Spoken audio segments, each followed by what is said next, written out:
Hello, Gene Schwimmer here. Welcome to today's vlog, which I'm having a little bit of trouble figuring out how to start. I might have to abandon my specific topic I wanted to talk about and just talk about Donald Trump in general, because I am finding him to be the most frustrating president that I know of, because there have been other presidents in my lifetime that you would think that president was doing a good job, or not think that president was doing a good job just overall. But this is a president where 1 minute he's doing something that is good for the country, and the next minute he's doing something that is bad. It's a combination of good and bad. It is very, very frustrating, and it makes it hard. Well, it makes it not hard for me to decide for whom to vote in the 2020 election. That's the secret of Trump's success. Of all the arguments for voting for Trump, the strongest one that he has is the one that he's mentioned a couple times, is we don't have any choice. The choice is Elizabeth Warren, probably. Well, that's probably the choice now, the way it's shaping up. But far left Democrat or Donald Trump. I remember the 2016 campaign. He said a couple of times, he would say, you have to vote for me because of the Supreme Court. And he was right, because I don't want Democrats appointing judges for any court at any level of government. We've seen all the problems that Trump has had, and other people too, not just Trump, but people just, let's say, wanting to enforce the Second Amendment. These problems that he and others run into in the lower courts, because there are all these liberal judges appointed by Democrats. In fact, there was an article that I read the other day, the Second Circuit, which has always driven me crazy, because I live in New York. Well, I don't anymore. I mean, I lived in New York for 40 years. I moved to Tennessee, but there, on guns, on the right to keep and bear arms, they are absolutely terrible. New York City makes it almost, well, it's virtually impossible to get a concealed carry permit, compared to here in Tennessee, where I got one just like, that. Very simple process, 1-day course. You just go to the motor vehicle department and you fill out a form. Boom, that's it. Then you get a permit in the mail. And you have to take a shooting test. You have to get 70% of your shots. You have to fire a gun at a silhouette of a person at not even 5 yards, 3 yards, and get 70% of the bullets to hit within the silhouette. It's not that hard, right? So that's all you have to do there. But in New York City, New York, you can get a carry license, a state, but within New York City, it's almost impossible unless you are Donald Trump or some celebrity. I've said this in a past vlog. If you're a celebrity or if you're rich, you can get a gun permit within probably 48 hours, no problem at all. But if you're not one of those two categories, or both of those categories together, you have to fill out 50 pages of forms. You have to explain why you should be able to have a gun, or why you need a gun, or be able to carry a gun, I mean. You have to go through all this rigmarole, and almost invariably you don't get the permit at the end. And the Second Circuit, whenever this has been challenged, they've always upheld New York's laws. They're just absolutely terrible. But that has, I hope, just changed, because Trump finally managed to flip that court, to appoint a conservative judge, so it's not a court with a liberal majority anymore, the Second Circuit. And that brings me back to my original point that I was making before I started to digress into guns and the Second Circuit in New York City. But he's right that you have to vote for Trump if you just care about the courts. You don't have any choice. And that's what's so frustrating, because he is such a bad president in so many ways. Now, he's good on economics. He's in the sense that, well, he's good on health care. He's making health care more available. These horrible Obamacare premiums, they have gone down for the first time since Obamacare was enacted because, well, he's giving people an alternative from Obamacare. You can get, I forgot what kind of plan it is, but it's a kind of plan when if you're between jobs, you don't have health insurance from an employer, there's a temporary insurance that you can get. It had been good for a year. Then Obama reduced that period to 6 months and only one time. Now Trump increased that to a year and allowed renewals. So that basically allows people to get out of Obamacare, or a lot of people to get out of Obamacare, not everybody.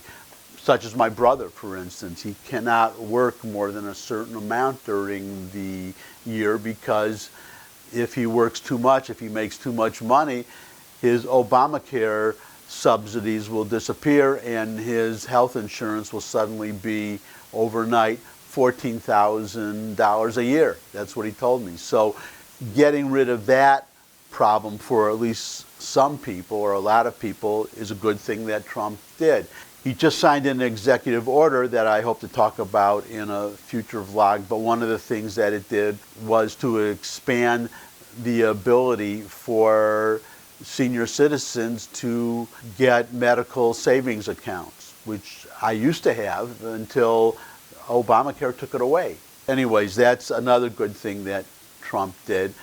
But then he announced today he was so proud that he's increasing the ethanol requirement. Ethanol is not required for gasoline. It's just a giveaway to the farmers. It's basically welfare for farmers. We're a net energy exporter now. We have plenty of gas thanks to fracking and thanks to, well, again, credit to Trump, increasing the areas where oil companies can drill. So that bothers me. This is just a giveaway to the farmers. It's basically welfare for farmers because ethanol is more expensive than regular gas. So that's something I don't like. And again, well, if you watch the financial channels, you can see people, especially there's a woman on Fox Business Channel. Her name is Liz Clayman. She has a show around 3 o'clock, I think it comes on. Yeah, 3 o'clock New York time, 2 o'clock where I am. But she has people on her show, American businessmen, CEOs of companies, holding up the tariff bills that they have to pay when products come into our country. They show the increase, as much as 25%, that they have to pay because of these tariffs that Trump is putting on products. Now, I'm not going to argue whether those tariffs are necessary, whether they're right. I am arguing that it's dishonest of him not to admit that we are paying those tariffs. It's undeniable. I had a comment some time ago that China is paying the tariffs. They are not paying the tariffs. They can manipulate their currency to a certain point. They can eat some of the tariff. The importers on our side can eat some of the tariff. But at some point, and they've already said they are doing it for the Christmas season, they have to increase their prices, or they have to lay off workers, or just go out of business.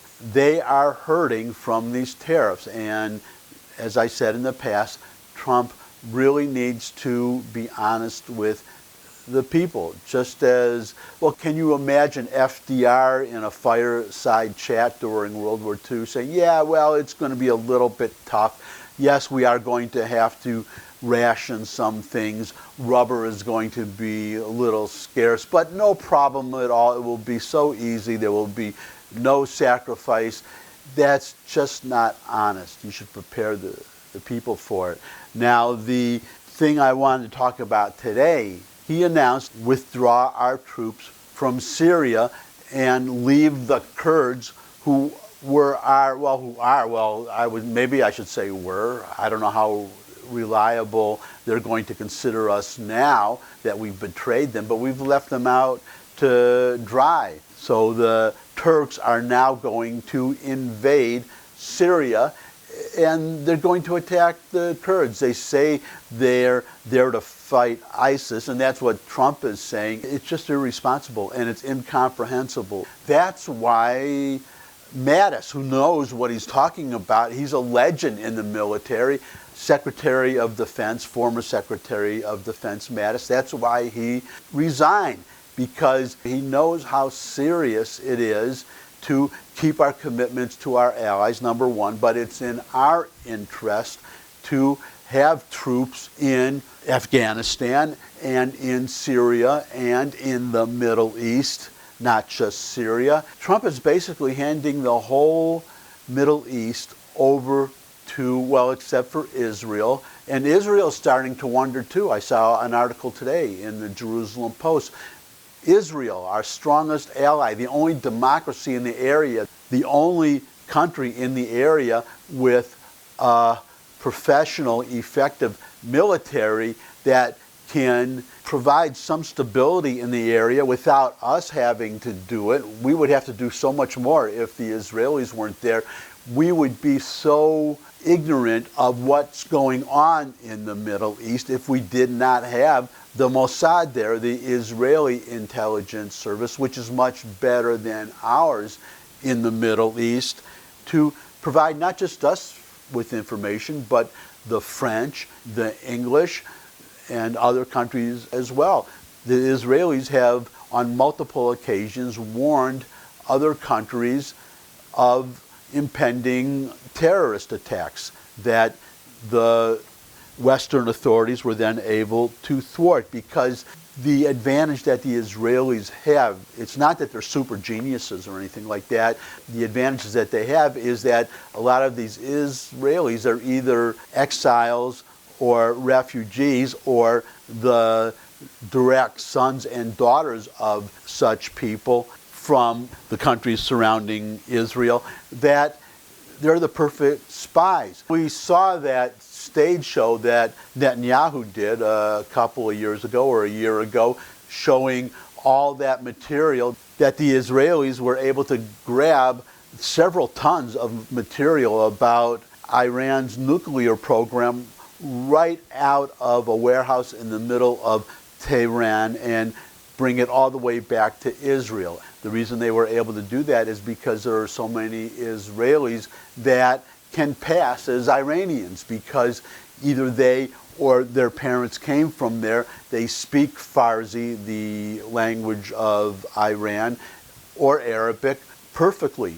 with perfect unaccented Farsi and Arabic. We have to find such people in the United States and recruit them and train them, and it's harder for us than it is for the Israelis. So my point being that the Israelis are very valuable to us, and they're starting to wonder, according to this article that I read, how much they can rely on us. When Trump says to Israel, we have your back, okay, well, moving an embassy to Jerusalem, that's all very nice, and hopefully, well, they're in a better position because the Israelis never rely on American military power.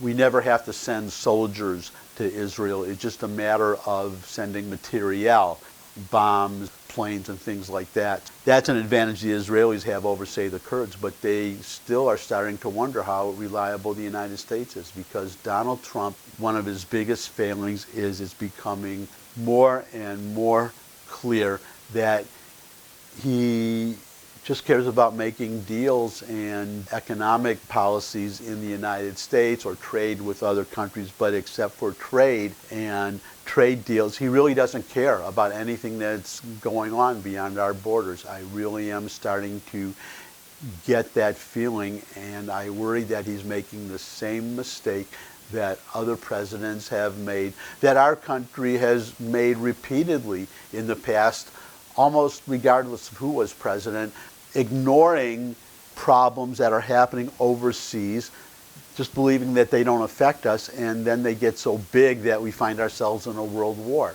I really worry about that. I worry about his unwillingness to listen to advice. I worry about his tendency that we've seen with Mattis and with John Bolton to just fire people who don't agree with him. So he's going to be surrounded by yes men who are going to agree with whatever he wants to do.